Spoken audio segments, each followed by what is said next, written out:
Well, welcome back to the Not Yet Now podcast. We've got another child of ours in the studio with his girlfriend, Max and Annabelle. Welcome. Guys. Hey guys. Max showed up late. Just a little bit. Yeah. He looks like he's Can't find my got, your toothbrush. eyes are swelled up. You look like he got stung by a bee. What's going on, man? Early morning recording for this musician. It's not even early. That's the worst part about it. Posture It's up, 9 son. o'clock. Look at it over there. Come on. Golly. I'm a work in progress. Annabelle? Annabelle was here bright and early. And yes, Type A, Well, she type gets B. up at like 2 in the morning. Yeah, got up at 6:30. Well, she's probably already had her little Bible study. She's ready to go. Big breakfast, eggs and bagel, all the things. Okay, all the things. Well, so we're here. We're going to talk about dating. We're going to talk about singleness. We're going to talk about maybe parenting through teens dating. Through dating, yes. And I'm not the best at like facilitating questions, I've learned. So Jill's going to take the lead and actually driving the ship. So she's got a process that we're going to unfold this conversation with you guys, and maybe we'll get something. Well, we had people send in several questions, so we're going to attempt to answer the ones that we can, and then there'll be some things that that we may talk about that do not necessarily apply to you guys specifically, but we want to try to answer some of these questions. But before we get into all of that, I'd love to just talk about how you two came to be, the beginning stages because I remember the first time I met Annabelle. Do you remember the first time you met Annabelle? I think it was a worship night. Yes. She came over with Lucy, her cousin, and they were lurking behind like a couch. We have a big couch in our living room, and I remember y'all sitting behind that couch. Yeah. And you were lurking. I said, I think she likes Max. Y'all were like really young. Did. I liked him for about a year before he noticed me, which I was very young, but I saw him at a talent show singing, and oh my goodness, I was like, what was he singing? He was singing "Shallow." Oh, his cousin that's right. Talent show. Yeah. That was that's actually what I a tell killer everybody. performance. You want to get a girlfriend? Learn to play guitar. Yeah. Because I even saw that video of me singing that, and I was like, that kid couldn't sing at all. You're pretty good. Well, y'all were great. It was a moment, though. It was a moment. It was just learn guitar is what I tell people. I told Fred, the little, I guess not the youngest, Ruth's the youngest. He's learning guitar now. I think that was a good inspiration story for him. Yeah. But I'd say we did not have the conventional dating experience, I would say. Yeah. And I guess that's because of you guys. Oh, yeah. We're going to get into that. Yeah. We're going to get into that. So you saw him for the first time singing Shallow at the talent show, the middle school talent show. Middle school talent show. Because how old were you, Max? I was young. 7. Pretty I much. was like 13, 14. I think I was 14. Oh, Or that's no, probably, pushing it. was it 13? I don't remember. Because when we moved, 12. I was I was 13. I think. Yeah. So what? So Something do like you that. remember the first time you met Annabelle? I do. We went to go eat at the Native. Is that what it was called? The Native? Yeah. And I ate with her and Lucy and their family. And I don't know when that happened. Wait, you just went and ate with her? Well, y'all were friends with Amy and Chuck, Okay. Lucy's parents. Yeah. And she was tagging along. And so we went out. Do you remember that? I do remember Oh. that. And you ordered ramen noodles, and I was like, I did get Oh, ramen. wow. I don't know why. Okay. Yeah. I guess I wanted to look cool. You I know, was new to that's town. when my heart sparkle started Yeah. big time. Sparkle. Her heart sparkles. What in the world? I love it. I love it. You was kind of. I always. She was a little bit.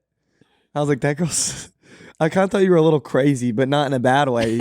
She was like really funny and just like had this like. Yeah. Very homeschooled. She was very homeschooled, but I was homeschooled too, so I kind of like Yeah. recognize our But own. you went back, but you went in and out. I retreated. Yeah. Yeah, that's true. He had a I good surrendered. balance. Yeah. I just was myself all the time. Yeah, we homeschooled Max and Layla when they were younger, and then we sent them to private school, and then we homeschooled again, and then We take it year by year, guys. I did some You know, community this- college. yeah. We've done it all. This whole thing where you've got to like know exactly what you're doing and do the same thing that's just never been the way of our family. We're reassessors. yeah. So, like, for example, when you were filming The Blind, we homeschooled because straight up. we didn't want to be away from you for all of that. And so, yeah, I think there's something to just assess it year by year for the benefit of your children. And you don't have to feel stuck in doing it one way forever. Yeah. But that's kind of a side note. It has nothing to do with what we're talking about. But anyway. Now we're talking about dating, and that's not really when you started dating, because you said it's unconventional. Maybe talk about what that means. Well, I'd say I'm trying to think of like how, like words to put it in. I really did like Annabelle, and she liked me, but we were so young, and just kind of obviously just not. I really did think I had the whole world figured out. Like, isn't that crazy? Like, I really did think, dude, you don't know what you're talking about. Who, me? Yeah, when you would, you were because you would really encourage you. Well, not even encourage us. You didn't allow dating at that time, and so, but we still liked each other and kind of kept pushing or whatever. Which I would say was not, like, looking back, I wish we probably would have come under your leadership more. Actually, definitely, I would say that, because, like, Did you say that one more time? yeah. But I mean, it's. I mean, and I think you can touch on this too, because like I think we're realizing more like that you guys actually were always caring about us, and not just whether we were together, but our hearts. And actually had nothing to do with if we were together or not. Like, you actually loved me, and then came to really love Annabelle. And I think through that struggle, we obviously argued. There was a lot of arguments and fights and stuff. But Annabelle, you can kind of touch on that a little bit. What you thought, what your feelings were. I definitely look back on it, and I'm so thankful that you guys were like that, because I mean, again, I thought I had the world figured out, and well, Did you think we were weird? Well, I was like, I've never seen a family like you guys, and I said, wow, they're so involved, and there's not a lot of families out there that are involved in their kids' lives like that personally, and I was honestly really drawn to it. I was really inspired. Y'all definitely showed me what it's like to have a biblical family, but also for both of the parents to be extremely involved, and that was just really beautiful. But yeah, I definitely thought I had the whole world figured out, and I thought I was also at 13, 12 years old. I also thought I was a 20year-old. So I was gonna say, I think Annabelle was ready to get married at 13. I was like, I'm ready to be. I had my standards high, but I also was I was a mess. But it's okay, because the Lord prevailed through that. So I would like to talk about a specific moment, just because one, it's funny, but two, I think it does speak to a little bit of the parenting side of shepherding dating. First of all, it is hard. It is so hard. And parenting your kids through dating, staying in it, not wanting to just. Well, your kids are for those of y'all who are listening, your kids they're relentless in their gaslighting. Yeah. So it's it'll wear you down over time. You're trying to set boundaries, and they're going around the boundaries. Around the boundaries. It's so hard. But all of our kids are that way now that I think about it. All of our kids. All kids are like that. I don't know. Well, what's interesting is that all of our kids thus far have been very in pursuit of the opposite sex early. Yeah. I think that's part of the Robertson. Yeah, my goal is we're trying to. I'm like the fireman. Meaning I got a big water hose. I'm just trying to put the fire out. You know what I mean? That's been my role. Well, and so that plays into this moment that I was talking about. I remember. Yeah. Oh, this is good. This is a good one. Yeah. We're sitting on the porch. I think we're having our coffee time. It was in the evening, and you get a text from Annabelle. Mm-hmm. And what did the text say? We'll give it a little back. This was right after right after. I guess what went down? Do you remember? It was kind of go for it. I mean, I remember. She remembers. I remember. Annabelle remembers every detail. I love it. Yeah. She's probably journaled about it, scrapbook it, and sure. Wait, so what was give us a short little backstory? I mean, me and Max, of course, were too young to be dating, and they did have a lot of boundaries on us, and we definitely messed up a lot and made some big mistakes. So Zach put his foot down and definitely kind of split us up for a second, which was very healthy, very good. But in my heart, it was only anger. And there's this scene, I just always think about this from, if you've seen the movie Dan in Real Life, and there's a little girl good. and her dad like pulls her away from her boyfriend and she screams at him saying, "You are the murderer of love." And I just like, that's what I thought of to Zach, because I was like, he's ruining my life right now. But then he went, genuinely, it's the funniest story. And then he can say his context on that part. But The text was something like, why do you, I probably have it on my phone. oh no. Not Timestamp. oh my gosh. the worst about the media. I just should have said it in Facebook. Let's see here. It never goes away. Why he's looking for that, the fact that you related that to that scene in Dan in Real Life, which is one of my favorite movies, by the way. Very good movie. Recommend Dan in Real So Life. Real. I got it right here. So good. Okay. Why don't you want me in Max's life? Wow. Yeah. So then, Bold words from little Annabelle. Why don't you want me in Max's life? yeah. Wow. So That's Of pretty all the good. things I could have She's said. smart. That's what I texted. I remember though, I was like, you know what?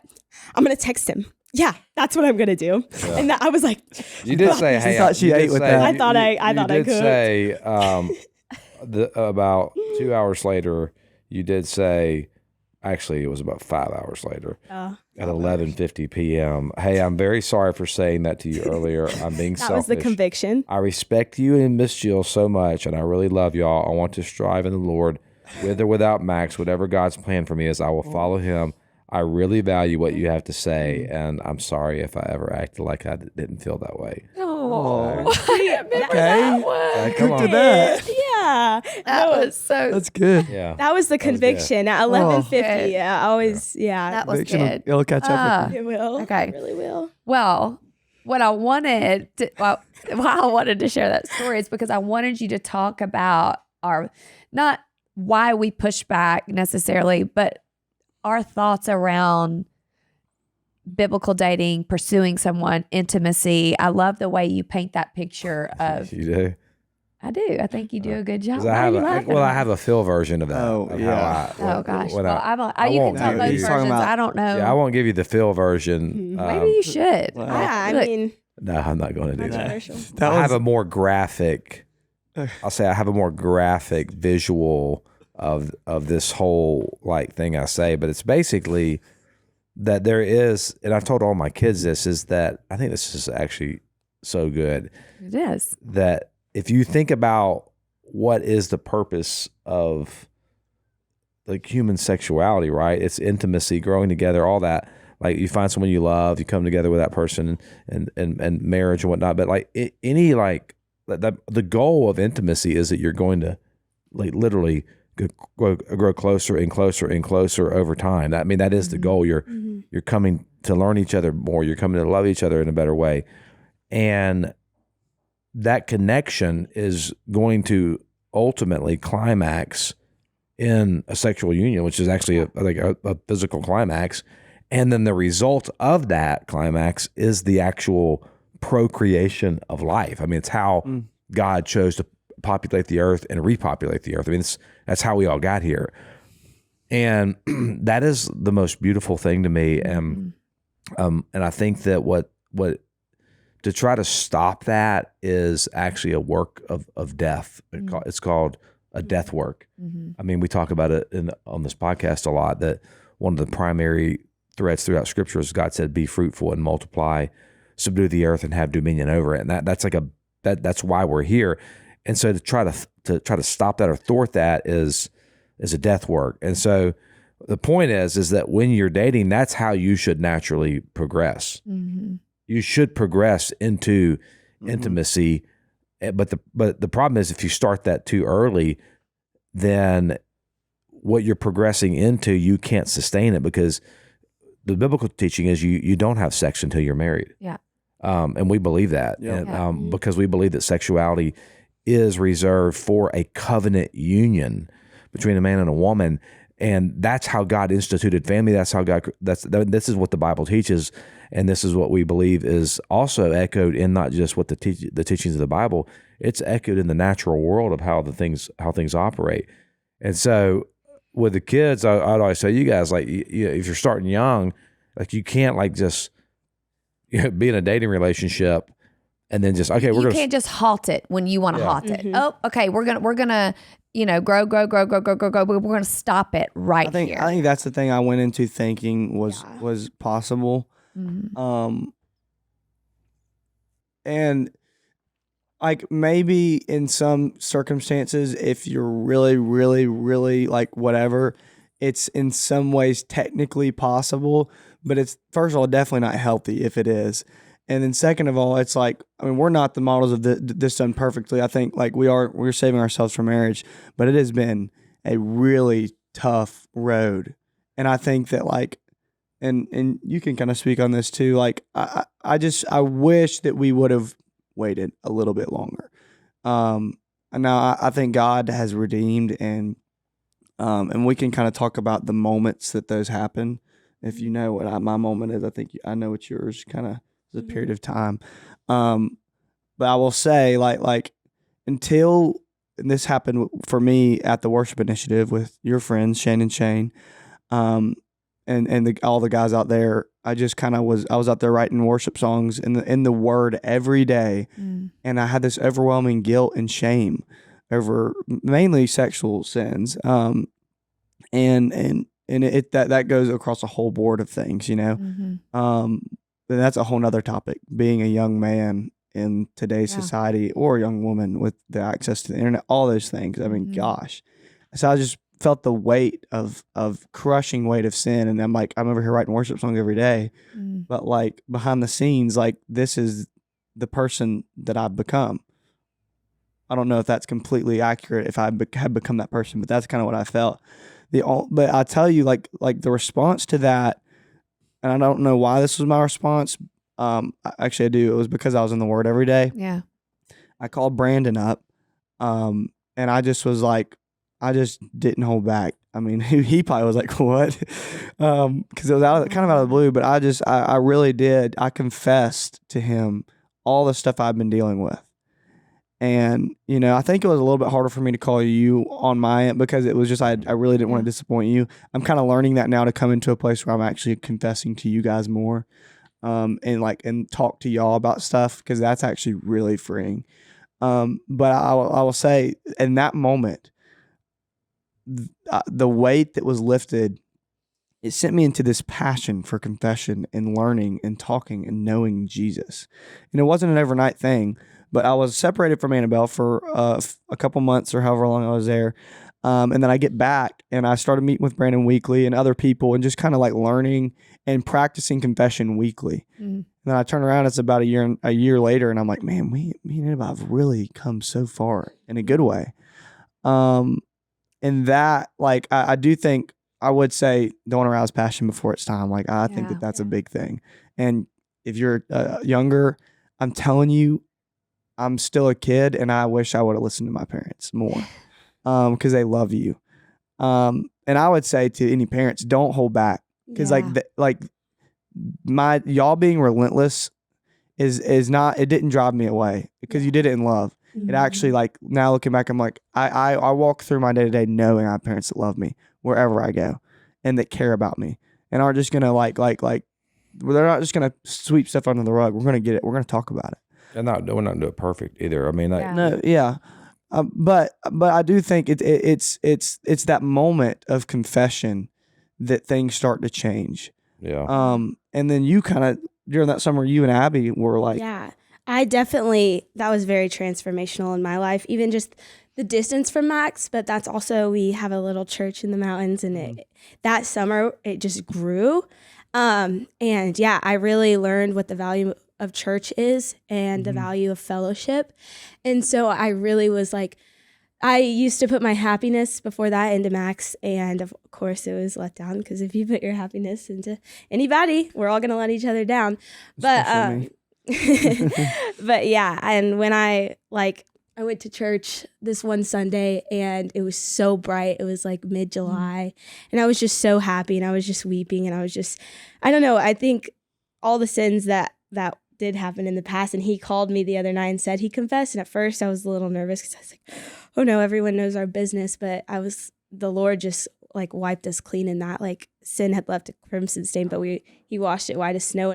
That was just like a really coming of age moment for us in our faith. And it was so beautiful. And yeah, the distance was so good. And it has made he went to college last year in Nashville. So we had to do it again. And honestly, it's just a really good time, really hard, but it's so good. So yeah, I left and we were just your typical high school couple. I actually probably was not the best boyfriend in high school or early high school, to be honest. But I came back and she was completely sold out and in love with Jesus when I got back. And I was like, because I came back, I was like, oh, we can keep dating or not. I don't know. Like, we'll see what happens, to be honest. But I came back and I saw a girl that was completely in love with Jesus. And I was like, dang, I better get my act together, because she has become the girl that I want to marry. And I know this is weird and not conventional. And I wish, there were so many other ways we could have done it better. But I was like, I'm all in. Like, not all in, but like when I want to pursue her in a holy way and well, and righteously, the less that I've been in community with mentorship from people that have walked with Christ longer than me, the harder that has been. Mm-hmm. But also like the more that I welcome light into the darker areas, and that's so like it's not easy. It really is not, and I'm not perfect at it at all. Like I go through ups and downs. Being at college, didn't have hardly any of that. We struggled a lot more. You know what I mean? I guess like technically we were we were apart, but it was still like even just our relationship, everything about my life struggled more. But then back home, like this summer, I'm getting to welcome, and that's a whole other conversation. But I think what I'm hearing and what I think of the message is if you're dating, you need wise counsel in your courtship, 100%. involved, willing to get in your business, willing gift. to ask the questions. And I think that's one thing that's difficult, even as parents. You have to ask the hard questions that you might not want the answers to.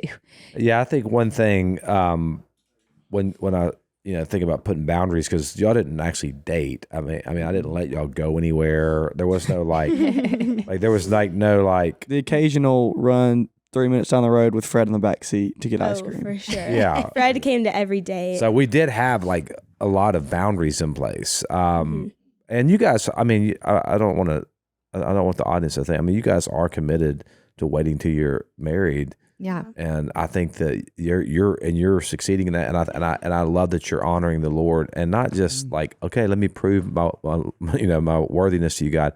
Yeah. Like you guys believe and that should be attached to a covenant. Mm-hmm. And that's the teaching, by the way, that Jesus said in Matthew 19. He talked about not everybody can handle the teaching of covenant marriage. Not everybody can receive that. As believers, we're receiving it and we see the beauty in that. But the boundaries alone are not going to like stop you from having sin struggle. It's just not. It's not going to work. Yeah. You can put all the covenant eyes on your computer. You can do all that, and those are helpful. But if somebody wants sin, you're going to find a way to get it. That's what I was about to say. Yeah, it's a heart posture. That's the biggest thing is what. And so I think for us, it was always about coming back to the confession of sin. Yes, we're going to try our boundary methods and whatnot, but at the end of the day, honestly, I don't think anybody's got it figured out how they're going to somehow plan it out where their kids are going to be perfect. Yeah. If that's you, then that wasn't us. And I would say too to parents, like, do your children have permission to be sinners? Because they are, whether you give them permission to be or not. And I think that I never wanted my kids, and we did not do this perfectly. I think if anything we've learned in parenting is that there are things we did not do perfectly. There are things I think we've done well. Yeah. And y'all can speak to those. You can speak to both sides. But I never wanted you to feel like you had to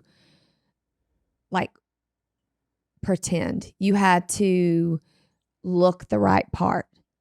Yeah. Did you feel that? I think once I started actually trusting, and I'm still kind of in that place, I knew with other people that I knew that confession worked, and I knew that it was powerful.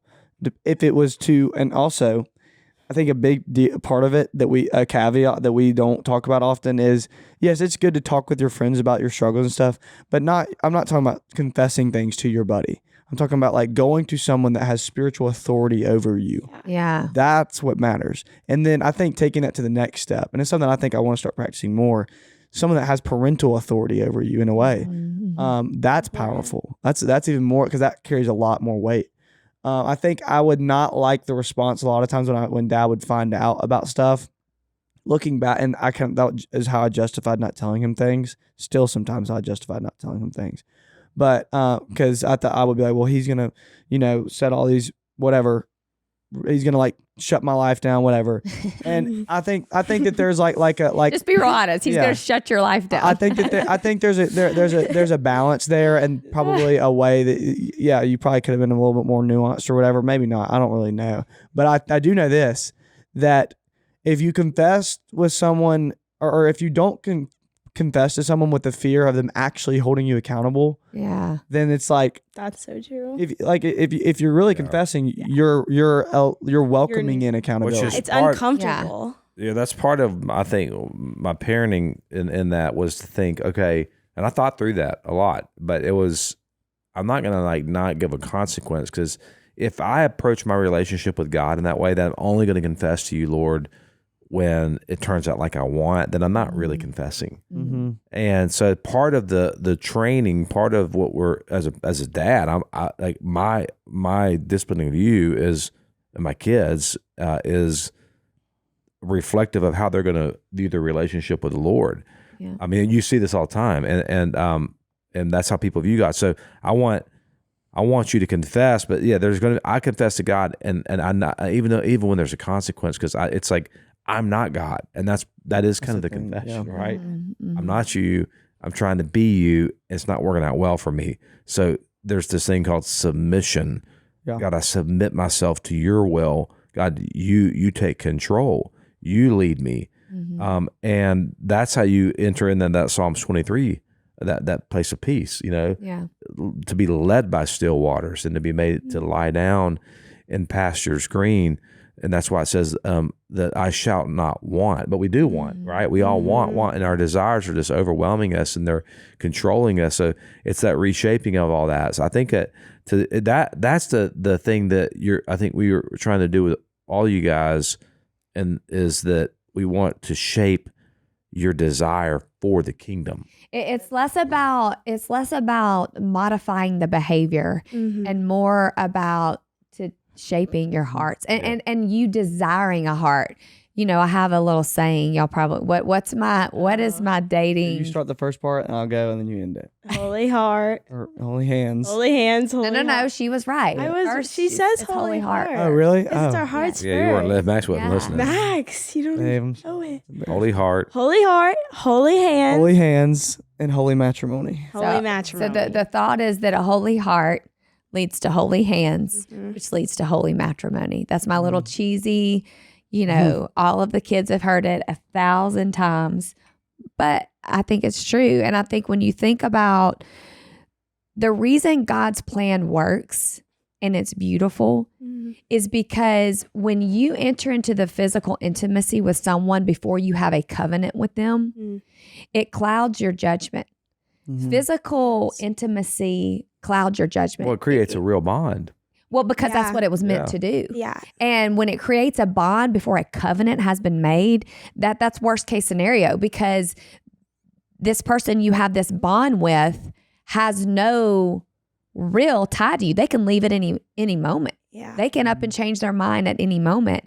And God's plan was that you would leave and cleave. We talked with Dawson and Layla about that, and that the two would become one, and not just that you would become one, but that you would be naked and you would be unashamed. And it's a beautiful picture of intimacy. And when we try to rush that, we miss things that we would see, like we miss red flags that we would see if that physical bond was not there. Yeah. Does that make sense? Yeah. No, Yeah. absolutely. Yeah, I think so. And I've experienced that in my own life. Because I did not date holy in any capacity, and and decisions I made created. Like you're willing to overlook a lot of big red flags when you're that physically connected with someone. Mm-hmm. And but I also grew up in kind of a fundamentalist culture where, I mean, the whole teaching on sexuality, we really didn't talk about it other than don't do it until you get married. Yeah. But it wasn't connected to a word I like to use, teleology. It wasn't connected to God's intent, design, purpose. It wasn't like connected to that, and also wasn't connected to the idea of the good life. And I don't mean like, I grew up thinking, okay, wait till you get married to have sex. And when you get married, it's going to be fireworks. Well, then you get married and you got babies throwing up and you got things happening. You got, there's times where it's great, times when it's not. And it's like, this is life. But it was to almost idolize sexuality. Mm-hmm. And then we're like trying not to do this really fun thing. You know what I mean? And then we're just like burning with lust and burning with passion. Like Christian fundamentalists. I mean, we were kind of the worst. I mean, honestly, it's a different picture. I think what God's wanting to show us. And I think that the place where that conversation can be had is around confession. Mm-hmm. And early on, not just like confession, meaning I'm opening up my life and I'm sharing what I'm feeling, what I'm desiring, what I'm wanting, and allowing myself to be known by those who will speak into me and have, as you said, spiritual authority in my life. I think one thing I would make one other caveat though, not everybody has parents that, well, number one, care, and number two, they may not. You may be a Christian,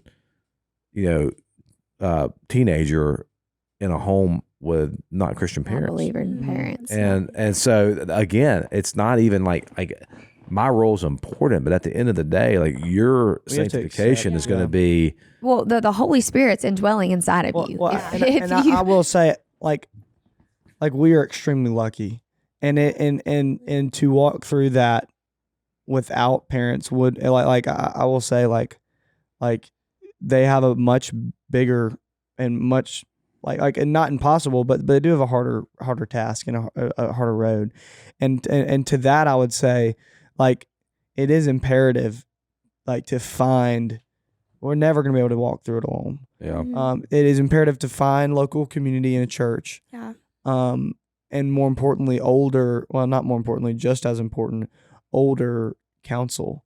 I do want to also make the point that you are still together and pursuing, like, especially as we get closer to hopefully ending our dating phase. Do you think you're close to that? Is that something brewing? I think it's something that's in the works. We'll see. Because Max, you're going to graduate from college. Graduating hopefully in May. Yeah. And then you're graduating. Hair school. Look at her beautiful hair. Yeah. And cosmetology school. On her Instagram, can I say the story? Sure. I don't know. You've already started it. How can you not? On her on her bio, it used to say cosmology student. Yeah. See, listen, I'm getting professional. It takes time. What did it say? Cosmology student. A little dyslexic, of the stars. but it's okay. Hey, that's why I got She's a star to me. That's another accountability thing. You got to have people looking out for you. It's okay, Max. I prayed for someone's ancestors last night when I was meaning to pray for their descendants. You're talking about Abraham's ancestors instead of Abraham's descendants. Goodness. I prayed that their ancestors would be like that. She went the opposite direction. You can change that, Jill. Lord. We all do it. Yeah. I said, what did I say on here that Abby got me on? Pastoral. Pastoral. Shout So out we all Abby. make mistakes. As we're looking to go to our next stage of our relationship, it's actually going. It's not easier. I'll tell you that. Like, it has recently been very, very difficult to honor her, and I mean, at the end of the day, not be alone with her. Like that. We can say what we want, and I trust myself or whatever. No. Like I can't. As I much don't as I trust want you. to, well, yeah. Yeah, that's Man, fair. don't be alone with her. Yeah. And Max and I are definitely gatherers. We like to be around big groups of people, but that's also like how we started our relationship because of you guys. Like we were just around a lot of people, and we also grew up around a lot of people. So then that's all we really know. And it is beautiful because we love gathering people, and we love worshiping with people, and we do love to show our relationship, and sometimes it gets ahead of us of like, this is how you date, but then it bites us in the butt.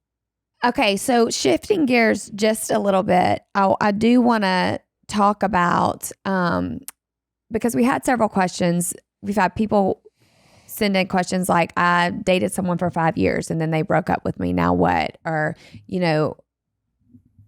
there's this idea that if you're in a long-term relationship, that you have to stay in that long-term relationship. Now we're talking pre-marriage, obviously. Yeah. And I would like to speak into that a little bit, because that also goes along with the questions we've gotten. We've several questions on being yoked to an unbeliever.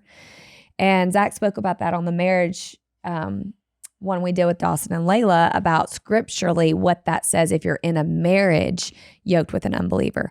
But we would like to speak for a little bit on dating an unbeliever. Do you want to start with that, or do you want me to start with that? Yeah, I wouldn't do it. Don't do it. It's pretty simple. Don't date. I've heard it said this way. That's a little catchy cliche that dating is not a mission field, but I think that's true. Yeah. I think the most important thing as for a believer to look for in a potential spouse is someone else who shares that exact love for Christ. Yeah. That is the whole point of the marriage. Yep. In a Christian marriage, at least. Mm-hmm. I mean, I'm not speaking to someone outside of the church, but if you are in the church, then I would never recommend. That's not even a recommendation. I mean, it's like, that doesn't work. Like, you don't do that. And when because you're making a covenant. I think that's the thing people don't understand about the Christian marriage. The Christian marriage is anchored in covenant. And it's not really just the Christian marriage. It was the human marriage originally, Adam and Eve. That was a covenant union. And a covenant is not just a promise, like, oh, I promise you. A covenant is binding to your life. It's a love that extends beyond, our capability of understanding. Oh, well, if you think about Genesis chapter 15, when God makes a covenant with Abram, he cuts these animals or has Abram cut these animals in half, and he puts them like on this pathway. And then the thought would be that you walk through, the two parties of the covenant walk through the animals that have been cut in half, and they make this promise to each other. If I break this covenant, may this happen to me. Now, in that story, God was, put Abram to sleep, and God alone went through the covenant to essentially say, if you break this covenant, Abram, may this happen to me. Meaning, if you break the covenant, I'm the one that's going to die from it. And that, which is what happened with Christ, right? He took on the payment of our sin. But in a marriage, when we say till death do us part, we mean that in the church. We actually mean that, like, no, there's no exit strategy here. There's no way out. There's no prenuptial agreements. There's none of that. Like, this is a covenant. And if I leave Jill and break that covenant, then what I'm saying is like I would die before I would do that. Yeah. And that's the most beautiful protection mode, because it's God's covenant with us. With us, his children. I'm never leaving you. I'm never forsaking you. I'm never turning my back on you. My wings are covering you no matter what. And when I think about the way God loves me, and I think about the picture of marriage that he's given us to reenact that love, and we do it so imperfectly, but his intent, it's such a beautiful picture of love. And I think so many times we do marriage as an injustice. We take this covenant so lightly, even in our wedding ceremonies. Sometimes they're just so almost jovial, but this is a covenant that you're making before the Lord. And I would say to both of you, you do not take that lightly in any form or fashion. And to anyone that's listening to this, I will speak just a little bit into this. I dated someone for a significant amount of time that did not share my belief, that was not a believer. And I loved him, and he was a great boyfriend to me. And I thought that I could, I remember asking him, will you go to church with me if we get married? And he was like, yeah, I'll go with you. But he did not share that faith. And I remember having this moment of deciding, okay, what am I going to do with this? And I did not break up with him because I didn't love him, or I was, I'm done with the relationship, or he annoys me now. No, it was I wanted a husband that was a believer, and it was a difficult little gap in time there. I remember thinking, I've spent all this time with this person, and now I'm just throwing this away. Mm-hmm. And it was a hard few months of prayer and just seeking the Lord. I had no idea. I know this is uncomfortable for you, but I'm getting to the good part. I had no idea. I'm secure, honey. I know, but I think this is important because I really believe someone is listening to this today that's in a relationship with someone that is not a believer, and they love the Lord, and they think in their mind that they can make it work and all of this. And what I want to tell you is that there's something better around the corner. Don't settle. Do not settle. Well, you might make it work. I mean, you may get married and it may have worked out as a marriage, but I think what we've learned in our marriage is that there's something that's more fulfilling than the marriage. Yeah. And it's the thing that the one we're postured toward and pointing to and growing in. Yeah. And so like without that, I can imagine like my love for Jill being what it is without that common trajectory. And then I'll say this too, that when you think about the covenant, inside of the Trinity, inside of the Godhead, the Father never violates the Son, never manipulates the Son, never positions himself against the Son, never postures it. There's no strategy from the Father's perspective towards the Son, and from the Son's perspective towards the Father, there's no strategy. There's no positioning. There's no manipulating. There's no abuse. And there's just 100% complete, unadulterated vulnerability, because that's who God is. And so our marriage is to reflect that. And that's why this covenant, I think the sexuality piece goes into it, because in the garden, when they said they were naked and they were ashamed, they covered up with the fig leaves. I do think the fig leaf is the thing, right? And so you're pulling that back, but you don't expose your nakedness to just anybody. Yeah. You expose your nakedness to the one that you can trust the most, and that's ultimately with God first, and then now, Jill and I have that as a reflection of His nature. I think that to me that's the process. That is the journey into intimacy. Is that becoming? Yeah. Yeah. So, well, we're out of time. I do thank you guys for coming on and sharing your story, and I think a lot of people will it'll mean a lot to a lot of people. And thank you guys for having us. We love y'all. And this is fun. Man, I do want you in Max's life now. So yeah, full circle. See what happens next. Yeah, that's all right. Stay tuned. Maybe around the corner. Yep.